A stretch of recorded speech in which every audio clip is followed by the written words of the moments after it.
I have to give a little shout out to Anchor by Spotify because Anchor has really revolutionized how my podcast is done. During the pandemic, as you can imagine, I had to find a way to continue the podcast, and this was the easiest way to make a podcast because everything was in one place and I didn't need to go to a studio or anything like that. Anchor has all the tools that you need to record and edit your podcast from your phone or from your computer. When you're hosting on Anchor, you can distribute your podcast on many listening platforms like Apple Podcasts and Spotify. It's everything you need to make a podcast in one place. There's so much support at Anchor as well, moral support, financial support, as you can see from these ads, as well as technical support. If anything comes up, there's always someone there who can help you. Best of all, Anchor is totally free. All you need to do is download the Anchor app or go to anchor.fm to get started. I hope you are able to get your voice out there too and contribute to the field that you love.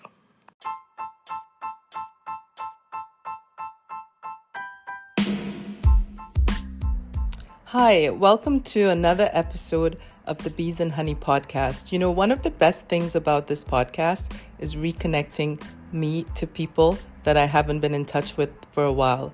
Today we have Payal Parekh, who is a New York-based art consultant, and she also has a project which correlates meditation, art, and yoga. I think you'll be really interested to hear what she has to say.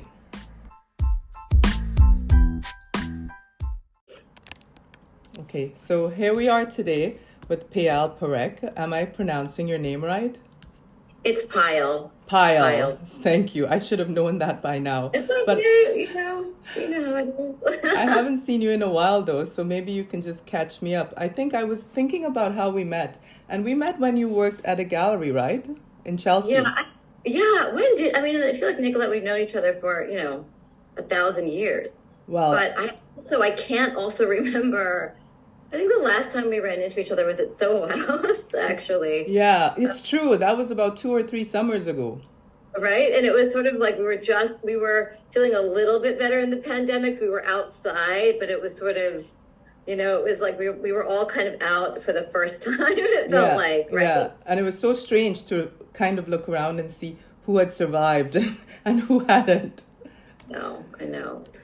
It was so nice to be out that day and also to see you. So that was really so catch me up on what's been going on since those gallery days. I know you're working as a consultant. Are you still based in New York or you're somewhere else now? Yes, I am like forever in New York. I am forever in New York. I am one of those people that's going to die in New York. I don't know. It's funny that you said that because even though we both live in New York, we don't see each other very often. And the other day, I was thinking the exact same thing to myself. Like, is it a sentence that when you move here, you never move away? I mean, some people escape. I agree. I feel like the pandemic brought a wave of people that were like, I'm out, But I'm still here, and I feel like New York is the greatest sort of love affair of my life. So, but yes, what have I been up to? So I've been in the gallery days. So I think we were going to sort of talk about maybe how I even began in the art world.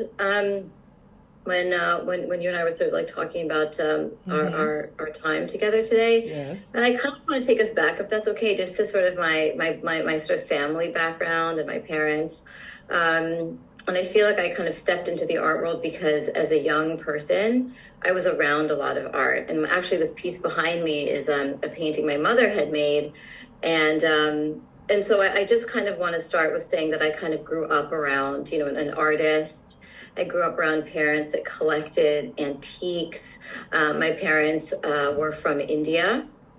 And so I just sort of felt that I lived around a lot of sort of beautiful objects. And so there was always a sense of value around making, around process, and around, the artwork itself, which I also think is kind of interesting being a South Asian woman, that sometimes, there can be a tendency where you hear that parents, want you to become a doctor or want you to become, I don't know, a lawyer or something. And my family was always really embracing of my creative sides and really encourage that. And so I was able, because of that, I think, to sort of, pursue art history, do the undergrad, grad, and then ultimately start working in the industry here in New York. So. Yes, and I read in your bio that this blessed rest, this new part of your journey started during the pandemic. And I really like that term because, the idea of ease and grace. Can you tell me how you came up with that blessed rest concept? Yeah, oh my gosh, I love to talk about it. It's like the newest part of my life. And it's really wild. And so at any rate, so the whole, being an art advisor, that has been most of my life. And I studied art history and been in the art world for like 20 years, and on and all the things. But I came to this concept of blessed rest because I actually came into the healing arts, as in started to practice yoga, right? Practice meditation about 10 years ago or 12 years ago, when I personally was feeling very anxious. And so it became this journey, right, of how do I help myself? Like, how do I sort of combat this panic? How do I manage? And I think we can all relate to that now, and maybe before. Pandemic has brought us all kind of in these, suffering a little bit in these ways. So I started practicing yoga, and then at some point started teaching it. And then as I started teaching it more and more, of course, there are different styles, right? There's all sorts of things you can do. And I gravitated to a style called restorative yoga. And I'm not sure, Nicolette, if you've heard of that or you've tried it. But you're welcome to come to class on Tuesdays when I teach it. But essentially, it's a giant nap. Yeah. And when I say that, I sort of say that in a sweet way, but I also say that because the body actually gets to rest.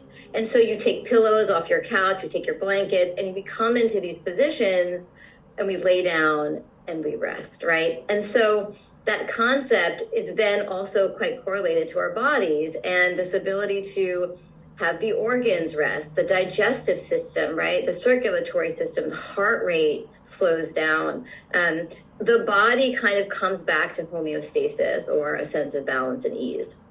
And so I started to teach more of this style of yoga, right? And this is prior to pandemic.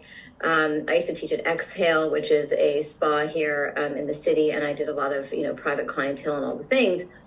But during the pandemic, of course, none of us were seeing one another. And I started with the Zoom, right? What is Zoom? How do we use Zoom? We all started using Zoom.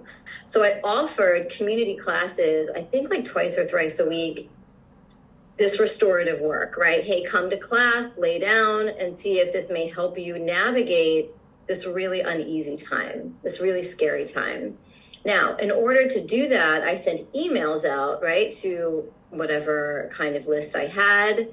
And I would write little things, to encourage the students to feel better in the day and to have them come on over to class. So what ended up happening was, over the 2-year period, I had compiled all of this language, all of this text around supporting the students. And I would get feedback like, Payal, gosh, I just really can't make it today, but could you please keep writing those nice things? And I was like, okay, sure. I didn't think too much of it. I said, okay, sure. And so in the end, I thought, what, I should gather all of this material and offer it back, right? And initially I thought, well, yoga teachers make journals and they do da-da-da. And I thought, well, I honestly, I don't know about the journal. So I had a conversation with my god sister. I mean, God bless her. Her name is Sydney Clifton. She's amazing. And her mother, who's passed away, is Lucille Clifton, who's the poet and just incredible, incredible American poet, and my godmommy. Anyway, I had this intuition to talk to Sydney about it. And she said, Payal, why don't you make a card deck? Right? Oh, can you hear me? Yes, I can hear you. So it's like, she's like, why don't you make cards? And I thought, wow, like, that's such a great idea. I use tarot myself. My mother used tarot, my godmommy. Like, that made so much sense. Why don't I make a card deck? Mm-hmm. And so that's what I did. So the Blessed Rest is now, I actually have it right here if you want to see, this is kind of affirmation, is a deck of cards, right? that I designed, like, kind of by mistake. I mean, I don't know what else to, it's not like I meant to, but to kind of have so that people can have these cards and flip them over, and read them and feel this support. And in addition to that, and funny enough, again, like, I'm not an artist or anything, but I was doodling. And so these are kind of my drawings. Oh, wow. Yeah. And at any rate, so not only is it this kind of compilation of text and affirmation and aphorism, but also there's breath cards, so you can pause and you can breathe. There's a little bit of action cards, like it tells you to doodle. Great, start to draw. It tells you to journal. Awesome, journal your feelings, hydrate, whatever. So blessed rest, again, is this idea that we can all choose to take a pause, right? We can all come back to this idea of our birthright of literally resting. And that could mean lay down. That could mean breathe in, breathe out. That could mean talking to your gal pal. It could mean having a tea, right? It's just this idea that it's a blessing. It is our blessing. It's our birthright to remember that we can always come back, right, to a state of ease. Absolutely. I did have a yoga instructor who, during the pandemic, introduced me to that restorative yoga. And from time to time, I do enjoy it when I'm not working out in the workout mode. But, art and yoga have a lot in common. So tell us how you see these two things relating to each other. They are complementary, I guess, in the sense of it being a creative form of rejuvenation. So tell us how you see the two coming together and what incentivized you to put the two fields together. Yeah, thanks for asking. Again, I mean, these are things where I just feel like it's the intersection of my life. So, for all these years of being an adult, right, as a student studying art history, and then all of the years of being in the commercial side of the art world, being an art dealer, all of that, those kind of things, that's just kind of me anyway. And then this healing journey is also very personal, and sort of handling things like grief, handling things like anxiety, right? What did I do to sort of help myself? And I went towards yoga. I went towards meditation. I went towards Reiki. I went towards acupuncture, right? So I and then in that, it helped me. These modalities helped me. And so I thought, wow, number one, like, the art world can be really hard. Like, there's a lot of burnout. There's a lot of pressure. And in the world that we have been in, it's kind of go, go, go. It's sort of this kind of pace of things. So on one hand, I wanted to bring the yoga, or the kind of, that piece of it to people, to community that are working in the art world, professionals, art professionals, artists, any of us that are in this world that are kind of under that kind of pressure. And so, for example, I literally have taught, let's say, David Zwerner and their staff meditation during the pandemic. We did Zoom twice a week. We did that for, the duration of the pandemic. I have taught meditation to the staff of Christie's, right? I've taught meditation to the staff at the Baltimore Museum of Art, which is where I'm from, Maryland and Baltimore. And these things. So on one hand, it was like, hey, guys, this could help all of us feel, but, let me take this into those spaces.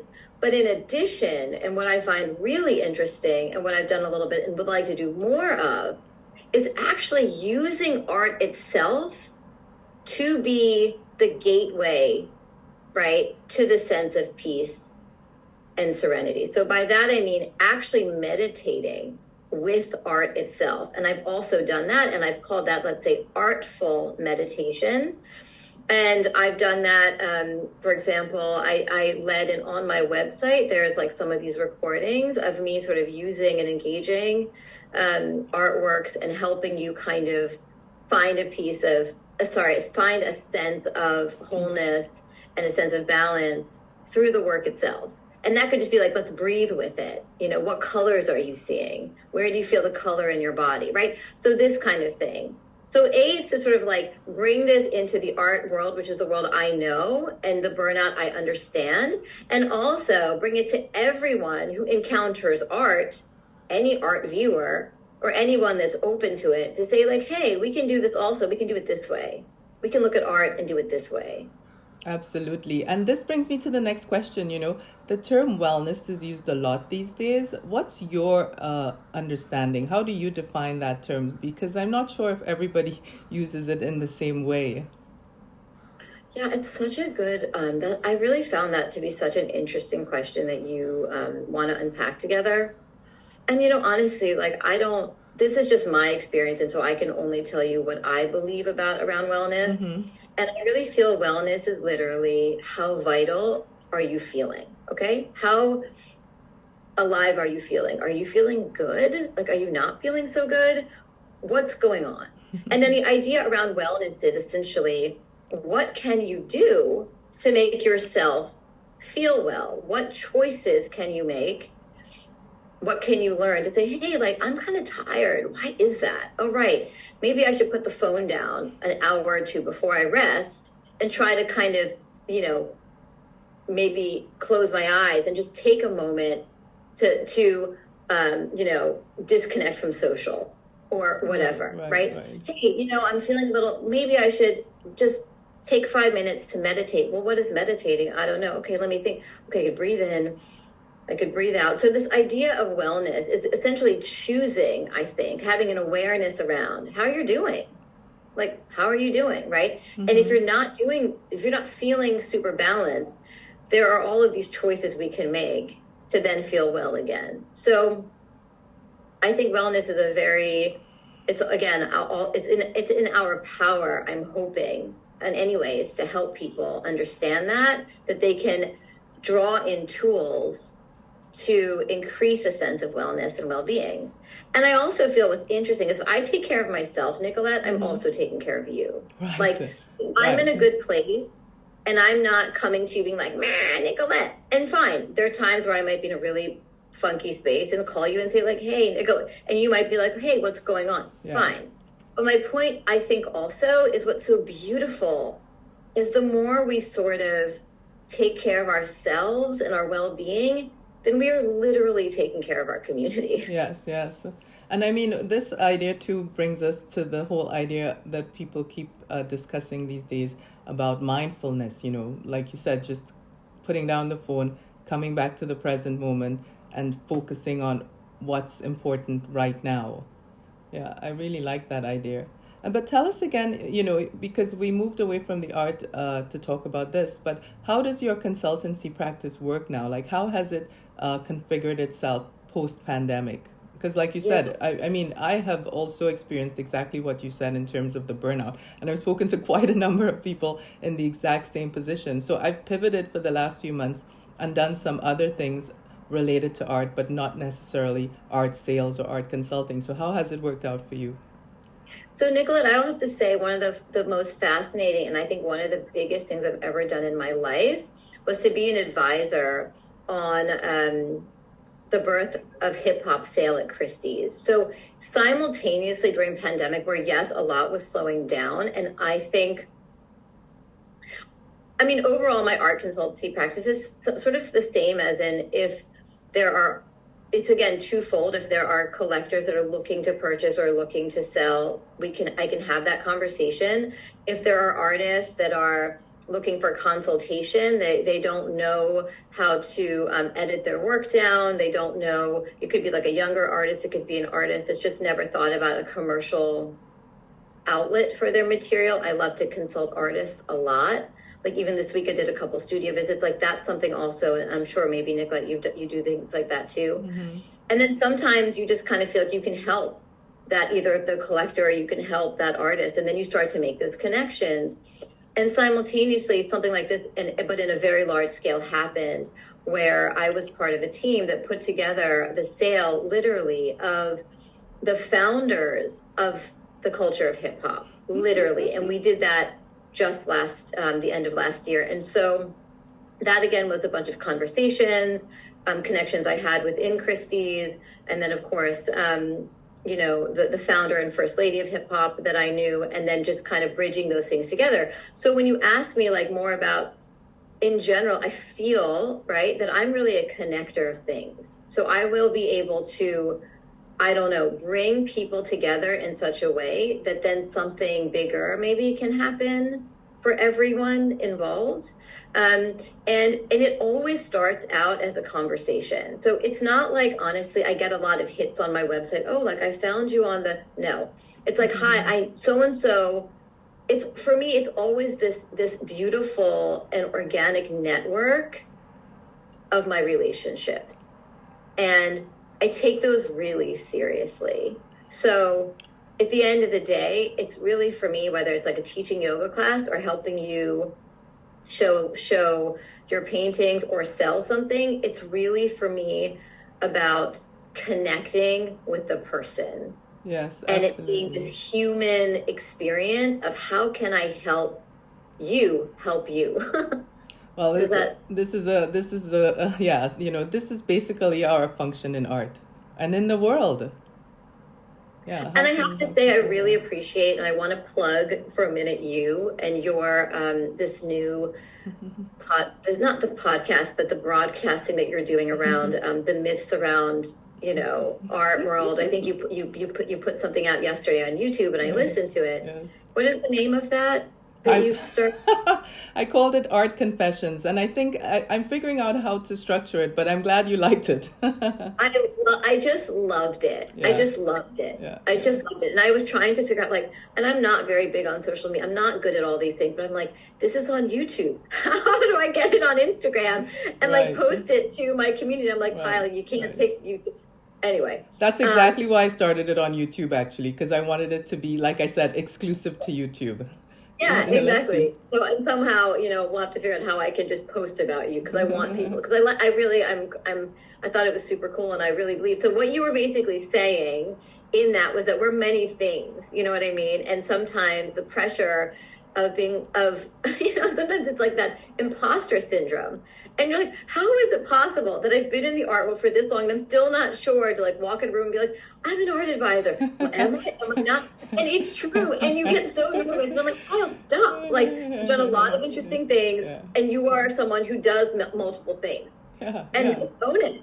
yeah, And just own it. yeah, And so, yeah. yeah, I just I mean, appreciate. I think it's harmed all of us and harmed society when we have been forced into these boxes and felt obliged to carry around these titles and these business cards and, fit in that box. And we're so much more than that at any given time in our life. And people I know have actively hidden certain aspects of their life because they didn't feel that it fit in with the corporate description of themselves. And I mean, it is what it is, but yes, let's break those barriers. Let's break those boxes. Yeah, let's like let people feel freer, Yeah.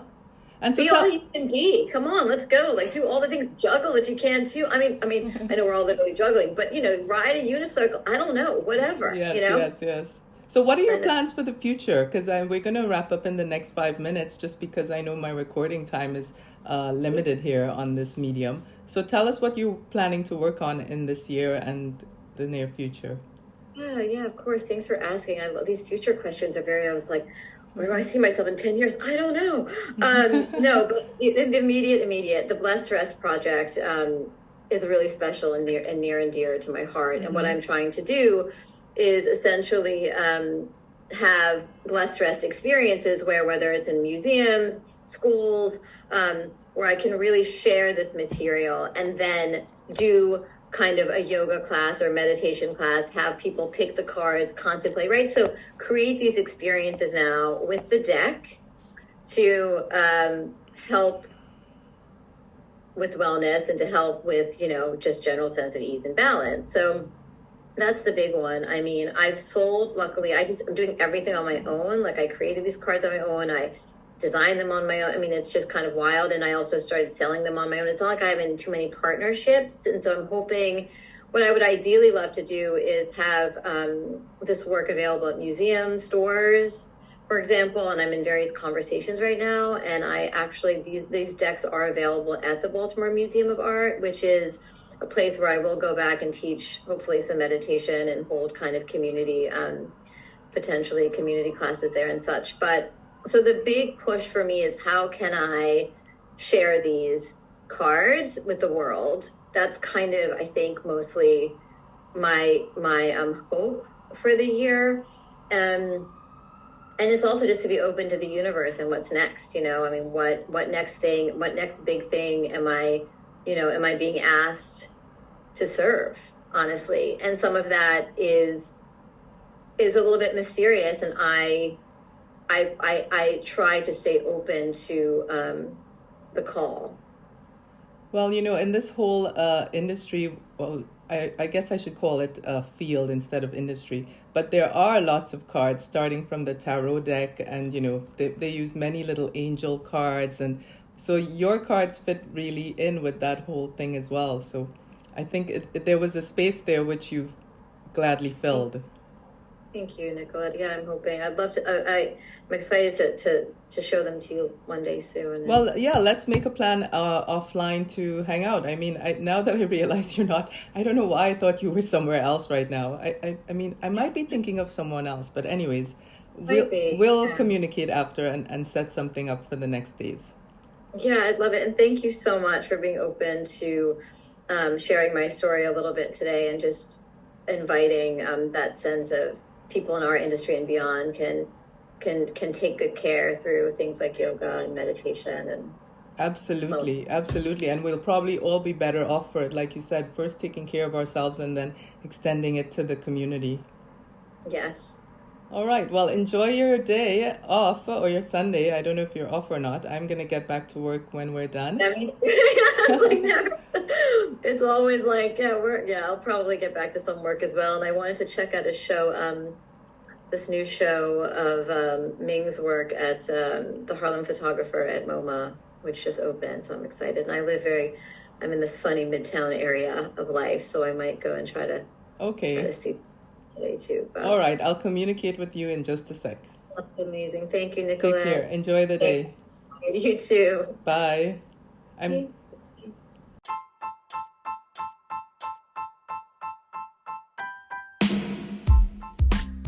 I hope you enjoyed that interview with Payal. Please check her out online and look up her Blessed Rest deck of cards.